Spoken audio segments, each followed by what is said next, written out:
बार फिर आपका cosmos study centre के यूट्यूब चैनल पे स्वागत है। इसके पिछले अध्याय में हमने बहुपद चैप्टर पढ़ा।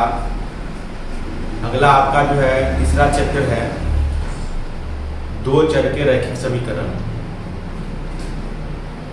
तो इस चैप्टर को शुरू करने से पहले कुछ इसके मुख्य धर्म हैं, उनको हम जान लेते हैं। दो चर के रैखिक समीकरण, linear equation in two variable. तो इसमें सबसे पहले हम इसके व्यापक रूप को समझेंगे। तो इसका व्यापक रूप होता है या जनरल टर्म बोलते हैं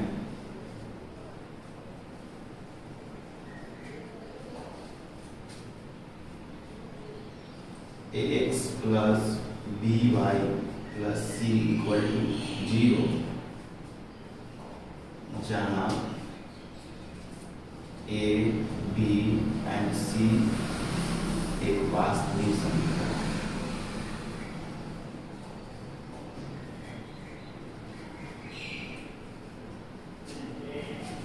व्यापक रूप है दो चर के रैखिक समीकरण का ax plus by plus c equal to 0, जहाँ जो है a, b, c आपको वास्तविक संख्या रहेगा। इसमें ये ax plus by plus c के हल कितने होते हैं। सबसे पहले इसके जो है जब हल हम छोटा सा उदाहरण लेके जो देखते हैं,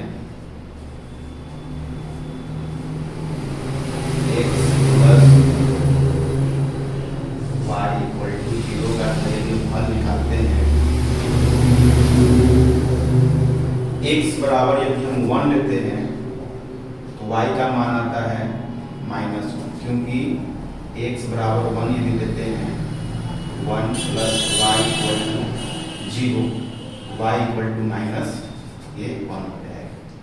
इसी तरह से जो है x का मान हम 0 लेते हैं, x प्लस 0 y बराबर 0, तो ये y बराबर आ गया 0, ये 0 लेंगे तो 0 आएगा। इस तरह से जो है x का मान 2 लेते हैं, 2 plus Y equal to 0, y बराबर है -2, ये 2 लेंगे तो ये -2। यदि x का मान हम 3 लेते हैं, 3 y इक्वल टू 0, ये y बराबर -3। इस तरह से 3 लेंगे तो -3, यानी ये जो है मान हम जितना ज़्यादा लेते जाएंगे उस तरह से y का भी मान लेते हैं। कहने का मतलब है जब दो चर के रैखिक समीकरण में हम एक समीकरण का हल देखते हैं तो अनगिनत हल आता है। जैसे जैसे x का मान हम बढ़ाते या घटाते हैं तो उसका मान जो है y में भी बढ़ता या घटता है। जिस तरह से जो है यहाँ कंडीशन देंगे, क्वेश्चन रहेगा, उसमें जो है उस तरह का आंसर आएगा। लेकिन जनरली आपको जो यहाँ पे 10th क्लास में क्या पढ़ना है, दो चरों के रैखिक समीकरण जो होते हैं उनके युग्मों के हल निकालने। दो समीकरण आपको दिए रहेंगे और उसमें से जो है उनके संगत हल निकालने रहेंगे। तो देखिए इस तरह से दो चरों में एक रैखिक समीकरण युग्म के हल की विधियां हैं। तो इसकी विधियां 5 हैं।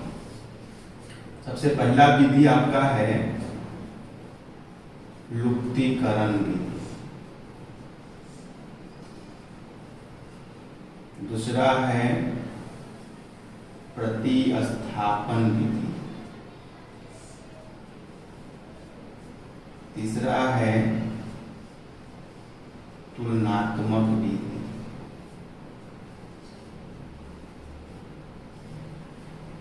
चौथा है वज्र गुणन विधि,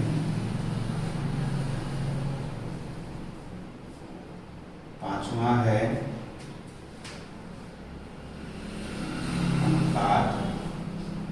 निर्णय।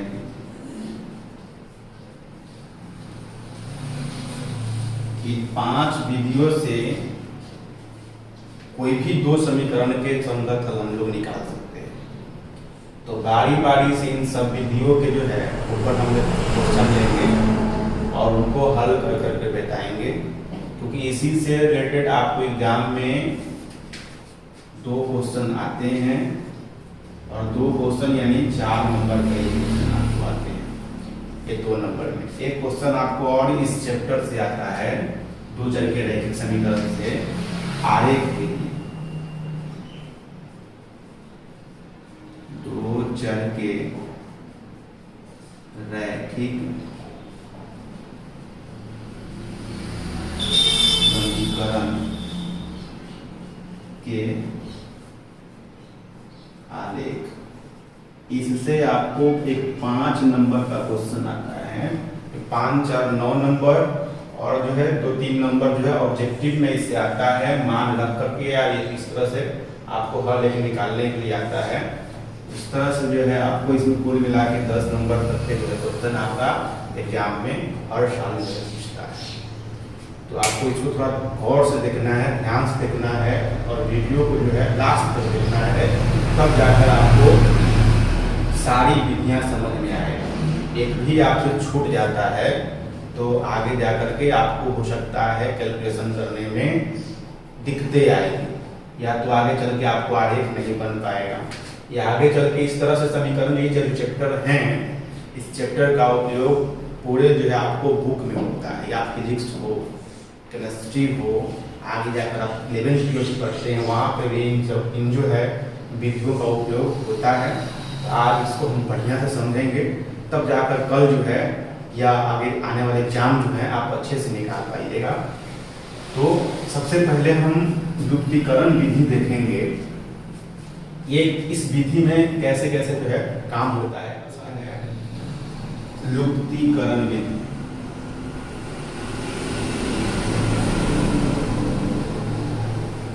इसको एक और नाम से बुलाते हैं विलोपन विधि।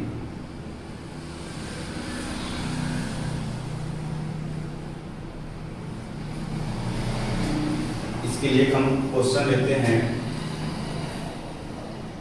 5x + 6x = 30, 2x + 3x = 6। ये आपको एक इक्वेशन हम फर्स्ट लेते हैं, एक इक्वेशन जो है हम सेकंड लेते हैं। इसके जो है संगत हल जो है ज्ञात करने हैं।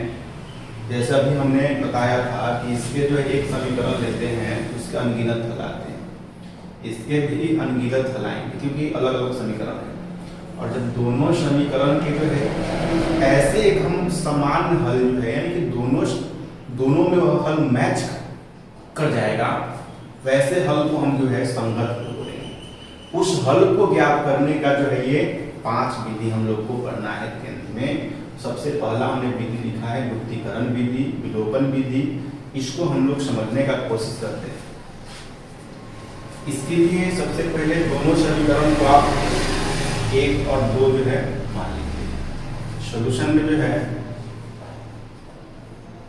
इसमें लुप्तीकरण करने से ही ऐसा लग रहा है कि किसी को लुप्त करना है, छुपाना है, या विलोपन बोलते किसी को विलुप्त करना है। इसमें एक टर्म को हम लोग विलुप्त करते हैं।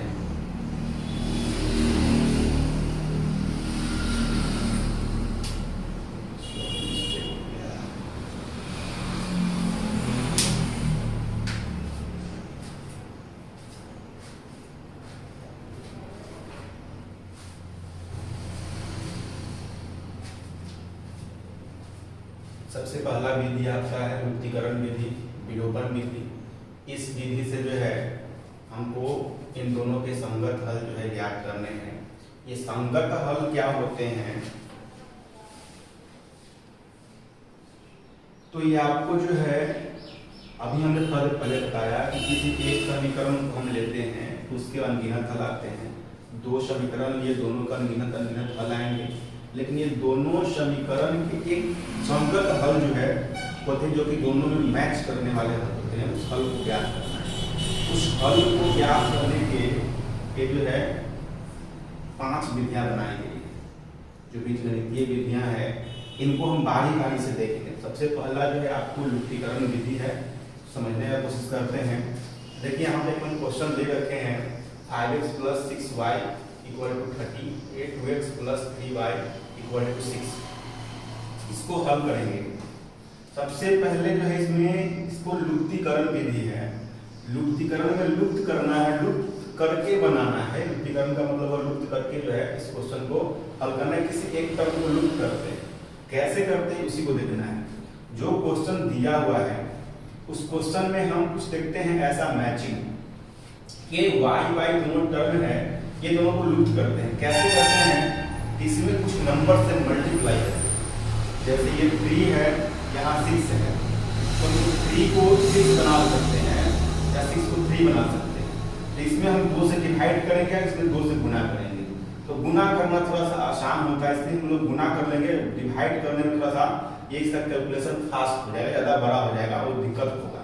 तो मल्टीप्लाई कर देंगे। इसमें यदि हम जो है 2 से गुना करते हैं तो ये 6 बन जाता है। बाकी टर्म क्या हो रहा है उससे कोई मतलब नहीं है। इस चीज को यहाँ पे लिखेंगे क्या, समीकरण फर्स्ट और समीकरण सेकेंड गुणे 2 से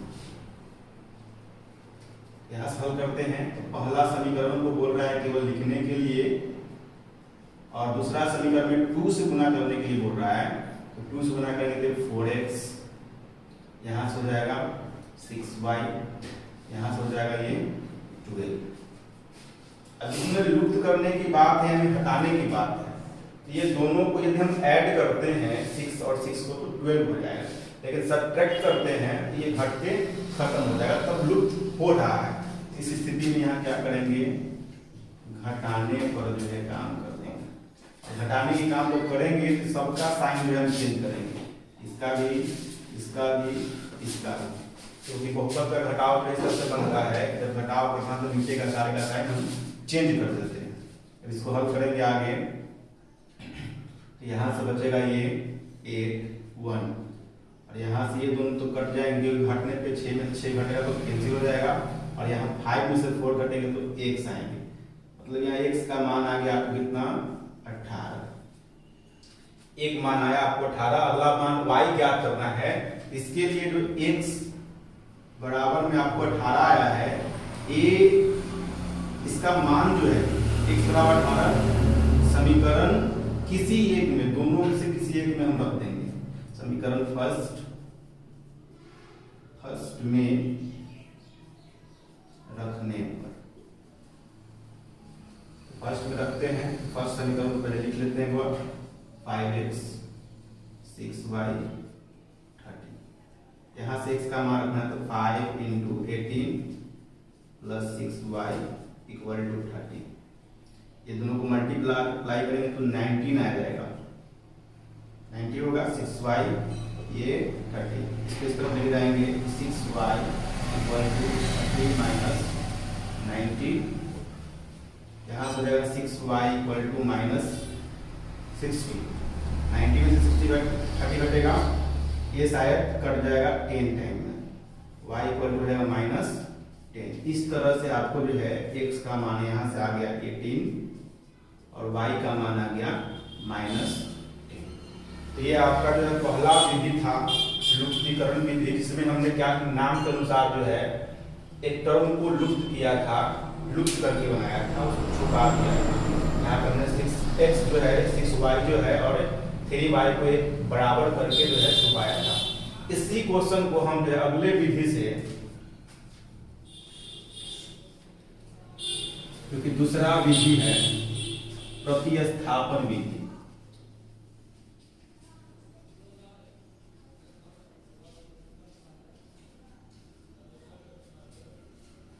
से हल करेंगे। तो प्रतिस्थापन विधि जिस तरह से इसमें लुप्तीकरण में लुप्त किए थे, प्रतिस्थापन में यहाँ पे प्रतिस्थापित करेंगे, किसी वैल्यू को उठाकर यानी दूसरे में स्थापित करेंगे। वो कैसे करेंगे तो देखिए, यही क्वेश्चन को हम लेते हैं, यहाँ से हैं 5x plus 6y equal to 30, 2x plus 3y equal to 6। ये दो समीकरण हैं, सॉल्यूशन यहां से करेंगे। सबसे पहले जो दोनों समीकरण को हम फर्स्ट और सेकंड मान लेंगे, ये फर्स्ट है और ये सेकंड है। कैसे बनाएंगे, तो ऐसा कीजिएगा इसमें कि थोड़ा एक छोटा सा समीकरण को ही चुनिएगा तो इजी पड़ेगा, नहीं बड़ा समीकरण चुनिएगा थोड़ा सा डिफिकल्ट अंक को हिसाब से, इसके साथ में जो अंक होगा अंक के हिसाब से हम छोटा अंक वाले चुनेंगे। इसमें दो समीकरण जो है छोटा छोटा अंक दिख रहा है, ये 6 है, 3 है, 2 है, यहाँ पे कुछ बड़े बड़े अंक हैं, तो इससे चलेंगे। तो हम लिखेंगे यहाँ समीकरण जो है 2 से, जब 2 समीकरण से चलना है तो 2 समीकरण को यहाँ पे लिख देते हैं और वही तरीका जो है प्रतिस्थापित करते हैं, एक तरफ से हटाते हैं। तो कैसे, ये 2x equal to 6 minus 3y, इस टर्म को उधर लेके चले जाएंगे। उसके बाद 2 को भी लेके जाएंगे, x equal to 6 minus 3y divided by हो जाएगा 2। इसको हम लोग समीकरण ए बना लेते हैं। इस तरह से जो है अब क्या करेंगे, इस x का मान, ये x का मान जो इसमें से हमने निकाला है और दूसरे में ले जाकर प्रतिस्थापित कर देंगे। दूसरा समीकरण जो है फर्स्ट है, तो फर्स्ट में ले जाकर हम प्रतिस्थापित कर देंगे। कैसे, पहले जो है लिखेंगे इसको x का मान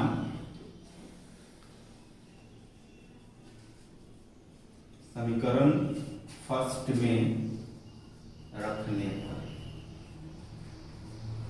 तो फर्स्ट ये है समीकरण 5x plus 6y equal to 30। x की जगह पे ये वैल्यू रखना है 5 into 6 minus 3y divided by 2 है प्लस 6y इक्वल टू। यहाँ से इसको हल करेंगे पहले, तो हल करने के लिए तो मल्टीप्लाई में है, ये 30, ये 15 बाई 2 और यहाँ से हो जाएगा 6y इक्वल टू 30। ये इसके नीचे कुछ नहीं तो 1 है, ये दोनों का एलसीएम लेंगे 2 आएंगे, हो जाएंगे ये 30 माइनस 50y, ये हो जाएगा 12y इक्वल टू 30 रहेगा। आगे हल करेंगे, इसमें से घटेगा ना, ये 30 माइनस 15 में से ये 12 जाएगा तो माइनस 3y, ये बटा में हो जाएगा 2 और बराबर हो जाएगा 30। इसको जो है यहाँ से मल्टीप्लाई करेंगे, क्रॉस मल्टीप्लिकेशन, ये हो जाएगा 60। इस तरफ चले जाएंगे 3y इक्वल टू 60 माइनस 30, ऐसे माइनस 3y इक्वल टू हो जाएगा 30। ये जो है 10 टाइम में कट जाएगा और y बराबर आ जाएगा ये माइनस 10। इस तरह से y का मान निकला। अब y का मान जिस तरह से हमने यहाँ पे x का मान निकला तो कभी निकाले थे, वहां y का मान आ गया समीकरण फर्स्ट या सेकंड किसी में भी रख देंगे, या एक नया समीकरण आपका बना था a में भी रख सकते हैं। y इक्वल टू माइनस 10 समीकरण जो है a में रखने पर, a समीकरण आपका यहाँ पे दिया है x equal to 6 minus 3y बताइए 2 है, तो यहाँ पे हमने y का मान जो है माइनस 10 कर देंगे इसमें, ये 6 minus 3 into minus 10 divided by 2, ये 6 माइनस 30 प्लस 30 हो जाएगा, माइनस माइनस ये 2 हो जाएगा 36 बाई 2, कटेंगे 18 टाइम से, x इक्वल टू आ गया 18, ये आपका x बराबर आ गया 18 और y इक्वल टू आ गया यहाँ से माइनस 10।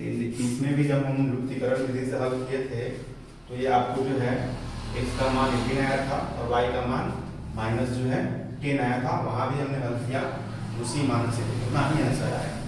और ये दोनों विधि का जो आंसर सेम हुआ। अगला 3 और विधि है, तुलनात्मक है, उसके बाद आपको बस गुणन है और उसके बाद अनुपात निर्णय विधि है। लेकिन उनमें से ज्यादा जो है यही ये दो जो है विधियां ज्यादा उपयोग में आते हैं, इनका एक ज्यादा होता है, इससे ही क्वेश्चन जो है आपके एग्जाम में ज्यादा पूछते हैं। और जो है अगर जनरली बहुत अच्छा जो है ज्यादा पूछने वाला कौन सा है, तो पूछने वाला आपको ये प्रतिस्थापन होता है, लेकिन हम लोग यूज ज्यादातर जो है लुप्तीकरण का करते हैं। इन सारे विधियों में हम लुप्तीकरण का यूज करते हैं और पूछता है एग्जाम में आपको प्रतिस्थापन विधि से, तो आप ये दोनों विधि को जो है इंपॉर्टेंट रखिए। उसके बाद हम तीसरा देखेंगे तुलनात्मक विधि। जो है तुलनात्मक विधि पढ़ेंगे, तीसरा विधि है। इस विधि से भी एग्जाम में कभी कभी क्वेश्चन पूछ देता है, और ये चौथा जो है वज्रगुणन से भी कभी कभी पूछ देता है। तो इस दोनों को भी देख लेते हैं, हो सके कभी पूछ दे तो आप लोग जो है तैयारी में रहिएगा, हो सकता है ऐसा क्वेश्चन आए तो आप अच्छे से बना लीजिएगा। इसको समझिए, दोनों को हम जो है एकदम इजी तरीका से जो है बताएंगे। इसको हल करते हैं। इसमें क्या करते हैं, तुलनात्मक में नाम से ही जो है सारा जो है विधियां हम यूज कर रहे हैं। इसमें कर रहा है तुलनात्मक, तुलना करना है दोनों समीकरण को एक दूसरे से। वो तुलना कैसे करेंगे, तो तुलना हम लोग किसी एक पोर्शन को लेके चलते हैं, एक्स एक्स को लेके चलेंगे या वाई वाई को लेके चलेंगे, उससे तुलना करेंगे। तो देखिए कैसे करते हैं। सबसे पहले समीकरण जो है फर्स्ट से क्या है, ये 5x + 6y = 30। यहां से हल करेंगे, ये 5x को छोड़ देंगे, 30 - 6y उस तरफ ले देंगे। ये x = 30 - 6y / 5, ये समीकरण ए हो जाएगा। जिस तरह से अभी थोड़ा देर पहले जो है हम प्रतिस्थापन में एक समीकरण को हल किए थे और दूसरे समीकरण में रखे थे, उस तरह से ही जो है एक समीकरण को जो हल तो करेंगे, इसमें दोनों समीकरण को जो है प्रतिस्थापन के जो पहला स्टेप में जो काम किए थे वही काम यहाँ पे करेंगे, लेकिन दोनों समीकरण के लिए करेंगे। ये फर्स्ट से चले, अब समीकरण जो है सेकेंड से चलेंगे। 2x + 3y = 6। ये 2x = 6 - 3y, x = 6 - 3y बटा में 2। ये समीकरण हो गया बी। अब ये नया समीकरण हमको ए और बी मिल गया, जो कि फर्स्ट और सेकेंड का ही एक्सपेंड है। इस दोनों समीकरण को हम क्या करेंगे, तुलना करेंगे। वो कैसे तुलना करेंगे, इसमें देखिए एलएचएस में दोनों में x x है, तो जब दोनों इक्वल है तो आरएचएस भी इक्वल होंगे।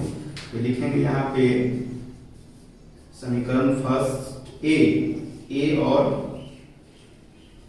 बी से, तो क्या होगा, ये दोनों का जो है ए आरएचएस पॉइंट जो है साइड का बराबर हो जाएगा। 30 - 6y / 5 = ये 6 - 3y / 2। अब इसको हल करेंगे हम। देखिए दोनों जो है y के टर्म में क्वेश्चन आ गया, तो लगता है इसको हल करेंगे, y का मान आएगा, क्रॉस मल्टीप्लिकेशन करेंगे यहाँ। इसका हल जो है यहाँ हम साइड में कर देते हैं, तो हो जाएगा इसका मल्टीप्लिकेशन, ये 60 - 12y, इसका बना करेंगे, ये 30 - 15y। अब जो है एक तरफ लाएंगे चर और अचर को, तो माइनस ये 12y + 15y, ये 30 - 60, यहाँ से बचेगा केवल 3y, और यहाँ से -30, ये 3 से टाइम में कट जाएगा 10 टाइम में, y बराबर आ जाएगा ये -10। और देखिए इस तरह से जो है दो पहले हम क्वेश्चन इसी पे बनाए थे, इसलिए ही बनाए थे कि आपको सारे क्वेश्चन मैच कर जाएंगे, सारे क्वेश्चन के आंसर जो है मैच करेंगे, इसलिए एक ही उदाहरण हमने सब में लिया है। यहाँ से y का मान आ गया -10। अब y बराबर जो है -10, ए या तो बी समीकरण दोनों में से किसी एक में रख देंगे। तो समीकरण किसमें रखेंगे, ए में रखने पर ए समीकरण आपका है x = 30 - 6y / 5 है। ये 30 - 6 × -10/5 हल कर लेंगे इसको।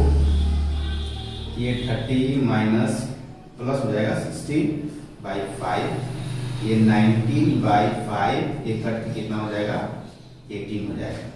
यहाँ से x का मान आ गया आपको 18 और y का मान आ गया यहाँ से -15। इसके पहले जो है हम दोनों विधि से इसी क्वेश्चन को हल किए थे, तो यही जो है आंसर आया था, और हम जो है बोल सकते हैं कि जो विधि बनाए हैं ये भी जो है सही विधि है। अगला है आपका वज्रगुणन। ये ऐसा विधि है एकदम इजी माना जाता है, लेकिन यदि खूब बढ़िया से आप समझ लेते हैं तो ज़्यादातर इसमें कुछ करना नहीं होता है। तो कैसे बनाएंगे, देखिए सॉल्यूशन यहाँ लिखते हैं। सबसे पहला काम होता है कि इसमें बराबर के जो दूसरी तरफ जो भी अंक होते हैं उसको बराबर की साइड लेके आते हैं। बराबर की दूसरी तरफ कुछ भी नहीं रखते, केवल जीरो को रखते हैं।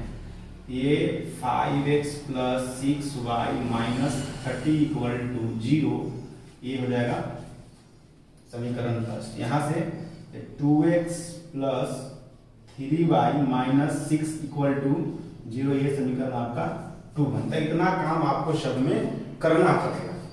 दूसरा काम क्या है, आपको x, y और 1, y में माइनस और सबके नीचे बटा और बीच में बराबर का साइन सारे क्वेश्चन में लेना जरूरी है। उसके बाद जो है इतना कर लेते हैं तो एकदम इजी हो जाता है। वो कैसे, तो x के नीचे जो है कुछ टर्म लिखाएंगे, y के नीचे कुछ टर्म लिखाएंगे, 1 के नीचे कुछ टर्म लिखाएंगे। वो क्या लिखाएंगे यही बात को समझना है। तो देखिए क्या लिखाएगा, यदि x के नीचे लिखाएगा तो x टर्म को हम यहाँ पे ऐसे ढक लेंगे, तो बचने वाला ये y है, ये है। जब भी गुना हम करेंगे तो इस साइड से ऐसे ही करके आएंगे, उसके बाद ये करेंगे हर एक टाइम में। ये 6 में 6 से गुना करेंगे, 6 छक हो जाएगा ये 36 और माइनस प्लस हो जाएगा ये माइनस। यहाँ से फिर अगला गुना करेंगे क्योंकि ये दोनों संख्या है, तो 30 आई 90 माइनस में, और साथ में एक और माइनस बीच में आपको ये रखना पड़ेगा। उसके बाद y टर्म लेना है, तो y को ढक लीजिए। उसके बाद ये 5 6 बचे होगा -30, घटाओ, फिर इसका गुना करेंगे तो 30 दूनी ये -60। इसके नीचे क्या लिखाएगा, तो अभी इसको ढक लेंगे कांस्टेंट को, और यहाँ से 5 दिया ये 15, घटाओ 6 दूनी ये 12। क्योंकि बीच में सबका जो है हम घटाव ही देते हैं। बाकी जो है गुना करने के बाद यहाँ घटाव आ रहा है कि जोड़ आ रहा है, उससे हमको कोई मतलब नहीं। वो गुना करेंगे उस हिसाब से लिखेंगे। जैसे यहाँ पे 6 × 5 = 30 हमने दिया था, 6 × 5 = 30 किया ये y के लिए। देखिए यहाँ माइनस आगे लगा दिए, ये 30 दूनी जो है 60 किए, तो ये भी ऊपर में माइनस था तो माइनस आएगा, बीच में माइनस किए। इसको हल करेंगे और आपको आंसर जो है मिल जाएगा। x ये हो जाएगा -36, घटाओ ये हो जाएगा प्लस माइनस प्लस ये 90, और यहाँ से -y ये -30 + 60 = हो जाएगा ये 1/3। क्योंकि 5 में से 15 में से 12 जाएगा, 3 बचेगा। यहाँ भी घटाएंगे तो x बटा में हो जाएगा 4, ये बचेगा आपको 8 5, ये 54 शायद होगा 54, ठीक है। और यहाँ से ये -y डिवाइडेड बाय हो जाएगा कितना, ये 30, और यहाँ से 1/3। इतना कर लेने के बाद एकदम इजी है। इसमें फर्स्ट को लास्ट के बराबर और सेकंड को लास्ट के बराबर कर देते हैं। x/54 = क्योंकि सारे टर्म आपस में बराबर हैं इसलिए ऐसा करते हैं। इसका है ये -y/30 = 1/3। दोनों पर हल करेंगे। यहाँ से क्रॉस मल्टीप्लिकेशन करने से पहले इसको काट लेते हैं। 18 × 3 = 54, गुना करेंगे तो x बराबर जो है ये 18 आ जाएंगे। यहाँ से काटेंगे ये 10, ये -y = 10, या लिख सकते हैं y = -10। देखिए यहाँ पे भी आंसर वही आया था, x का मान जो है 18, y का मान आया था 10, माइनस में यहाँ भी आपको 18 और -10 ही आया है। इस तरह से जो है आपको देखने से लग रहा है कि ये कुछ जो है ज़्यादा लंबा जो है कैलकुलेशन गया है, इसका कैलकुलेशन कुछ छोटा है। तो ये है इजी। इस विधि से या इस विधि से कभी कभी एग्जाम में क्वेश्चन पूछते हैं, और बाकी दो पीछे हम लोग पढ़े उससे ज़्यादा क्वेश्चन पूछते हैं। एक अगला भी जो है तरीका है बनाने का, अनुपात निर्णय विधि, उससे एग्जाम में कभी ना पूछा है और नहीं पूछेगा, इसलिए उस विधि को समझ लेना जो है जरूरी है। तो इसको आप उतार लीजिए, उसके बाद जो है हम उस विधि को समझाते हैं। चलिए तो हम लोग अगला और लास्ट विधि पढ़ेंगे, अनुपात निर्णय विधि। विधि को आप समझने की कोशिश कीजिए, ये भी इजी विधि है। इसमें जिस तरह से हम लोग लुप्तीकरण विधि में एक टर्म को बराबर करते थे और उसको लुप्त कर देते थे, काट देते थे, उसी तरह से इसमें भी हम काम करते हैं। लेकिन उसमें हम लोग एक्स वाई में किसी एक जो है वैल्यू को जो है लुप्त करते थे, लेकिन यहाँ पे हम लोग ये चर वैल्यू होता है जिसमें एक्स वाई नहीं लगा होता है, सॉरी अचर वैल्यू होता है, कांस्टेंट वैल्यू होता है, उसी को इक्वल करते हैं। कैसे? देखिए ये ऊपर में 30 है और नीचे में 6 है, तो 6 में हम यदि 5 से गुना करते हैं तो ये 30 बन जाएगा। तो इस तरह से हम इक्वल करते हैं। तो यहाँ पे लिखेंगे समीकरण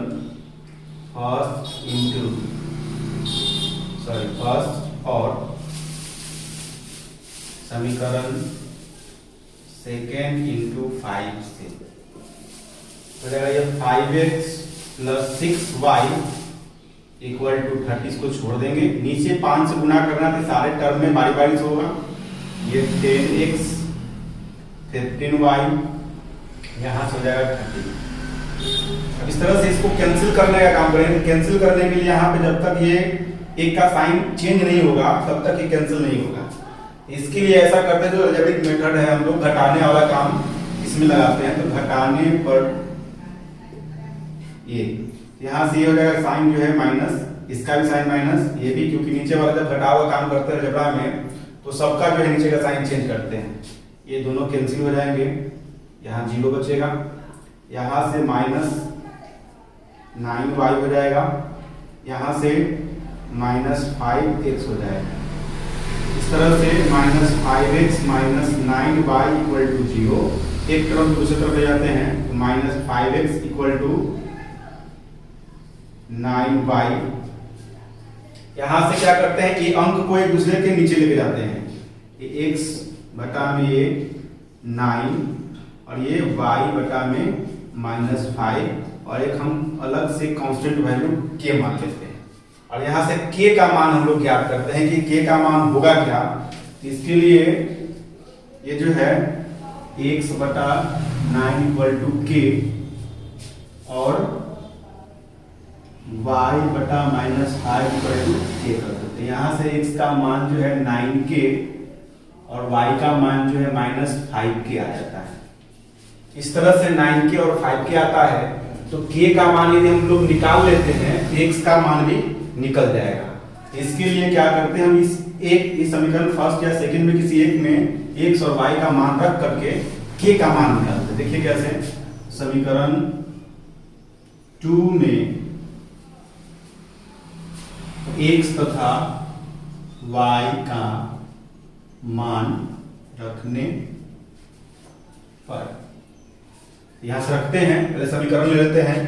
ये आपको 2x 3y इक्वल टू 6, यहां से 2 into 9k 3 into minus 5k equal to ये 6 हो जाएगा 18k, हो जाएगा माइनस 15k इक्वल टू 6। तो यहां से आएगा आपको 3k इक्वल टू 6, ये 2 टाइम में कट जाएगा तो k इक्वल टू आ गया ये 2। अब यहाँ सब k का मान 2 आ गया तो k के मान 2 को जो है दोनों में पुट कर देते हैं। x इक्वल टू 9k से भी कर सकते हैं और 9 इंटू जो है 2 x इक्वल टू 18 आ गया। उसी प्रकार जो है y equal to minus 5k से करेंगे तो y equal to minus 5 into 2, इसका मतलब इसका आंसर आ जाएगा ये माइनस 10। इसके पहले वाले में देखिए आंसर ये आया था 18 और माइनस 10, इसमें भी आपका आया वही आंसर, आपको 18 और माइनस 10। इस तरह से आपको पांचों विधि जो है समाप्त हुआ। और आपको पहले ही शुरू में ही बता दिए हैं कि जो पहला विधि हम लोग पढ़े थे लुप्तीकरण विधि, उसका ही ज्यादातर यूज है। एग्जाम में पूछता है आपको प्रतिस्थापन विधि, जो दूसरा विधि था, और ये बाकी का 3 विधि जो है आपको जानना जरूरी है क्योंकि संयोग से कभी पूछते इसलिए। तो आगे इस चैप्टर को जो है बढ़ाने से पहले जो है और बता दें कि 2-3 ऐसे और मुख्य टर्म हैं जो कि जरूरी है इस चैप्टर को बनाने के लिए, जैसे ग्राफ हैं, और आपको जो है बहुत सारे अनुपात हैं, उनके जो है शर्त हैं, नियम हैं, कुछ कुछ ऐसे चीज़ें हैं जो हम अगली जो है क्लास में